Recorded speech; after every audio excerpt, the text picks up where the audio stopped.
Welcome sa Pandasang Pinoy. Ako po si Vanjo Merano. Ngayon ay magluluto tayo ng super spicy na ginataang pata. Talaga namang napakaanghang nito.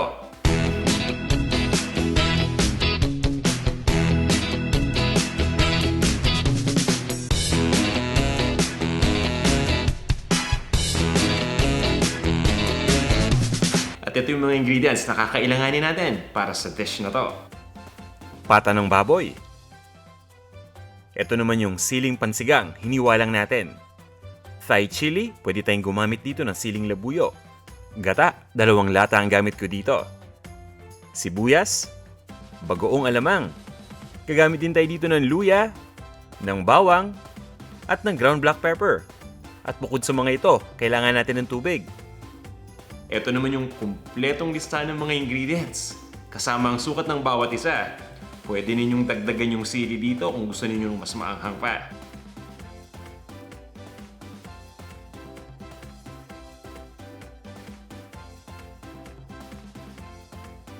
Handa na ba kayo? Tara, magluto na tayo. Magpapakulo lang tayo ng tubig sa isang cooking pot. Pagkatapos, ilagay na natin kaagad itong pata. So, ito yung pata ng baboy at gagamit din ako dito nung excess na laman ng baboy na galing din dito sa pata, hiniwa ko lang. So, ang gagawin natin dito yung unang pagpapakulo lang. Pinapakuluan lang natin ito para mailabas yung scums dito. Ginagawa ko ito para malinisan mabuti yung pata. So, hintayin lang natin na kumulo at pagkatapos, ituloy lang natin ang pagpapakulo dito ng mga 20 minutes. Babalik rin lang natin yung pata dito maya-maya nang sa ganon maging pantay yung pagkakaluto.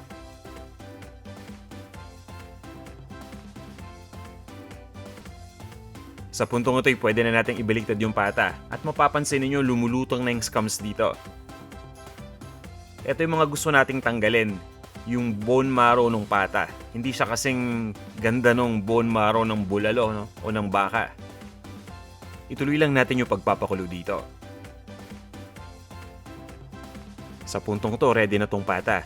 Ang maganda lang dito natatanggal natin yung scums. At lalong mas madaling tanggalin yung mga natitira pang balahibo dito dahil lumambot na yung baboy. Ngayon naman, gamit ang isang malinis na cooking pot, iinitin na natin ito at pagkatapos ay lagyan na natin ng gata. Para sa akin, mas maraming gata dito, mas maganda. At haluan na rin natin kaagad ng tubig. Nilalagyan natin ng tubig itong gata dahil kailangan pa nating palambutin yung pata. So ibig sabihin nun, kailangan pa nating lutuin ng medyo matagal. Itong tubig na nilagay natin ay mag-evaporate naman habang pinapalambot natin itong pata. Haluin lang natin ito. Pagkatapos hintayin lang natin hanggang sa kumulo.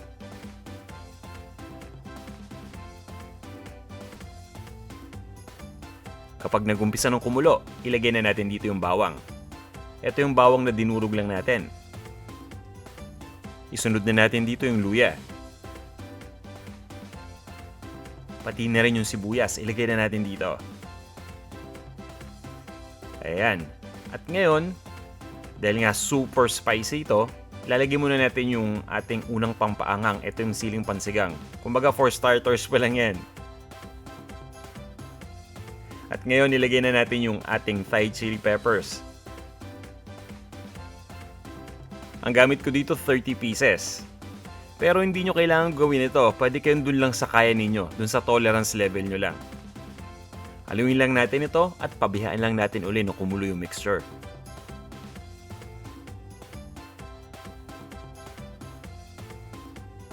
Sa puntong ito, pwede na nating ilagay yung pata. Haluin lang muna natin para makasigurado tayo na hindi namumuo yung gata at maging well blended lahat ng mga ingredients dito. Kukunin ko lang yung pata at nalinis na natin ito mabuti.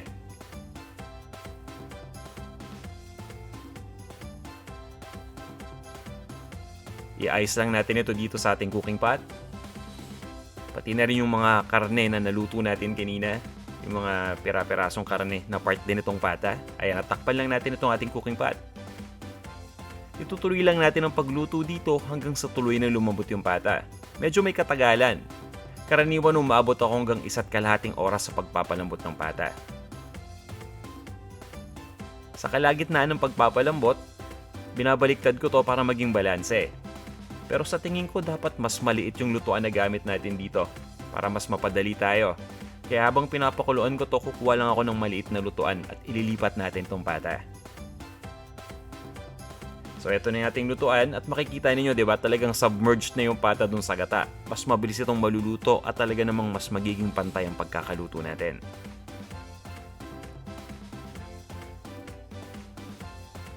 Takpan lang natin itong ating cooking pot. Itutuloy ko lang ang pagluto. Between low to medium heat ang gagamitin natin hanggang sa tuluyan ng lumambot yung pata. So yun nga, between 1 to 1.5 hours ang kailangan natin, or pwede kayo mag-pressure cooker para mas mapabilis. At sa puntong ito ay malambot na yung pata. Naglalagay tayo ng konting tubig habang pinapakuluan ito kung nakikita natin na medyo natutuyuan na yung sauce nito, yung gata. Oras na para ilagay dito yung pampalasa. At ito yung bagoong alamang. Siyempre, spicy ang gamit natin. Ito yung nakalata na, yung luto na. Pwede kayong gumamit dito ng bagoong alamang na hilaw pa. Hindi nyo na kailangan lutuin dahil niluluto din naman natin dito eh. Pagkatapos, titimplahan lang natin ito ng ground black pepper.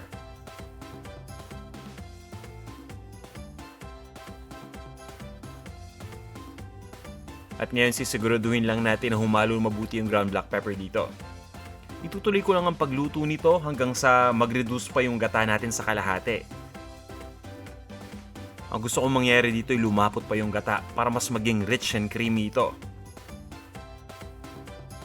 Pagkatapos, pwede na natin itong ilipat sa isang serving bowl. At iserve na natin.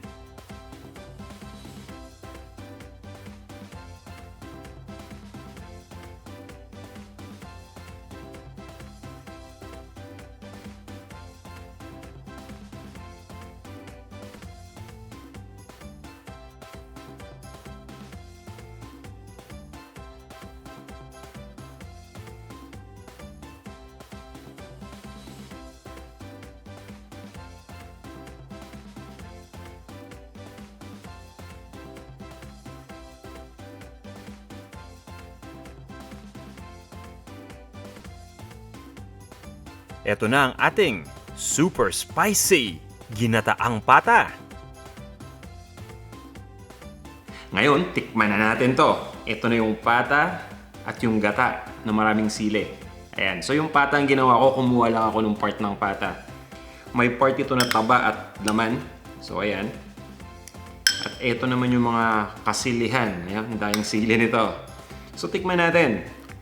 Yung pata muna. Tingnan natin kung napalambot ba natin mabuti. O, tingnan natin kung handa na dito ha. Bahala na si Batman.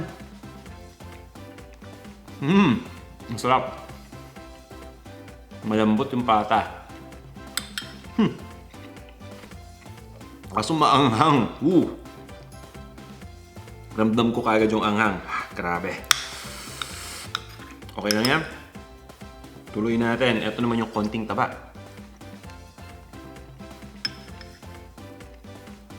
Partida na yan ha. Walang tubig, walang gata sa tabi ko. Ito pa yung sili. Since pinaparusahan ko na rin yung sarili ko na kumain ng maanghang ng ganito. Pero nag-i-enjoy naman ako. Don't get me wrong ha. Milig ako sa maanghang. Ito yung sili. Kainin na rin natin.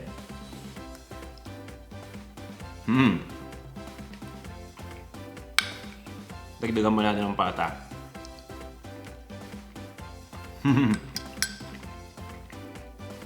Wow, sarap. Alam nyo, super anghang siya. Talagang mapapansin nyo sa pagsasalita ko. Naano ko talaga siya. Naralasahan ko talaga yung sobrang anghang niya. Pero in a good way naman siya. Dahil yung gata naman dito, may lasa pa rin at nalalasahan ko pa rin yung pata. So kung mahilig talaga kayo sa mga maanghang na pagkain, sa tingin ko magugustuhan nyo to. At baka nga iba sa inyo gusto pa yung mas maanghang.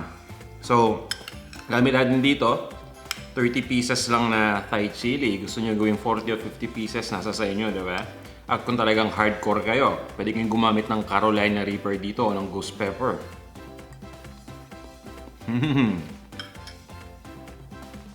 Sobrang sarap. Malasang malasa at maanghang na maanghang. Pagkatapos, ang gusto ko dito, napakalambot. Pati yung taba ng pata talagang melt in your mouth. Panalong panalo. Kung kayo ay talagang mahilig sa maanghang o challenge, pwede ninyong subukan tong recipe na to. Or pwede rin kayong gumawa ng ginataang pata na spicy, pero hindi naman ganito ka-spicy. Imbis na 30 na Thai pepper, gumamit na kayo ng mga 5. Okay na yon. Mag-greetings muna tayo. Hello sa'yo, Rowens, at kay Rocky Rojas. Sabi ni Rocky, "Hi, pa-shoutout ako, Rocky Rojas, and ang cute ng anak mo. Nakita ko kasi kayo sa video," sabi niya. "And then, I saw your commercial, so nice, congrats." Sabi naman ni Nashi Oils, "Congrats po sa Norcubes commercial. Nakita ko lang na while watching the news." Sabi ni Bea Daput, "Hello po, bata pa lang ako, pinanonood ko na po itong Panlasang Pinoy. Lalo na po kapag nagtatry ako, nagkikrave ako lutuin yung ganito o yung ganyan. Hehe, nagulat na lang ako nung boses mo yung narinig ko sa TV." At sabi niya, "Parang yung boses dun sa Panlasang Pinoy yun ah." And then, ayun nga po, kayo nga talaga. So, happy na po na na-advertise po kayo. Ang gwapo mo po at ang cute ng mga anak mo. Happy din po ako kasi may mga videos na kayo na lumalabas yung mukha niyo. Ayan. At more videos to come po. Ayun, salamat ng marami sa'yo, Bea.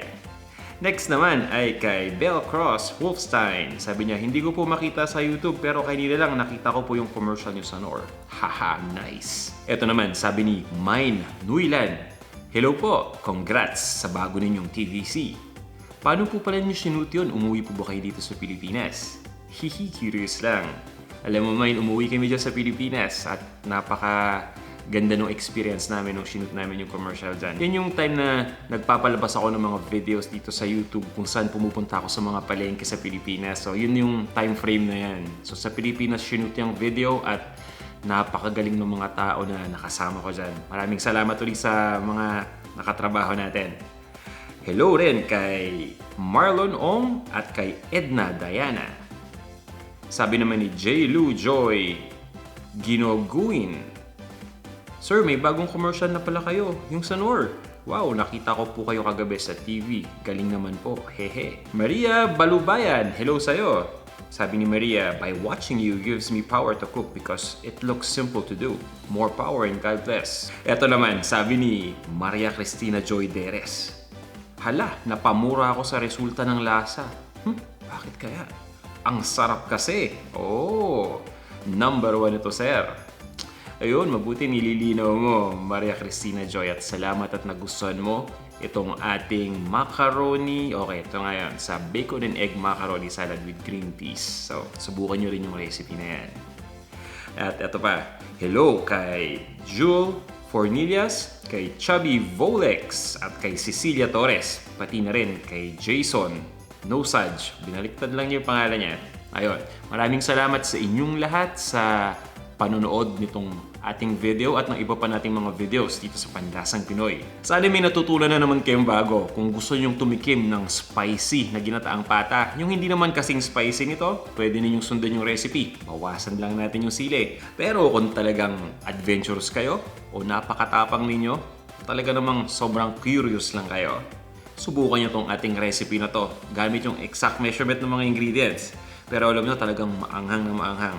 Ang kagandahan lang sa tingin ko sa siling gamit natin, yung siling pangsigang at yung Thai chili, maanghang nga siya talaga, as in super anghang sa mga unang kagat. Pero kapag tumatagal na, unti-unti nang nawawala yung anghang nito. Kung meron kayong mga feedback, suggestion, o gusto nyo magpabate, mag-comment lang kayo sa video na to. Maraming salamat ulit sa inyong panonood at magkita-kita tayo sa susunod nating video.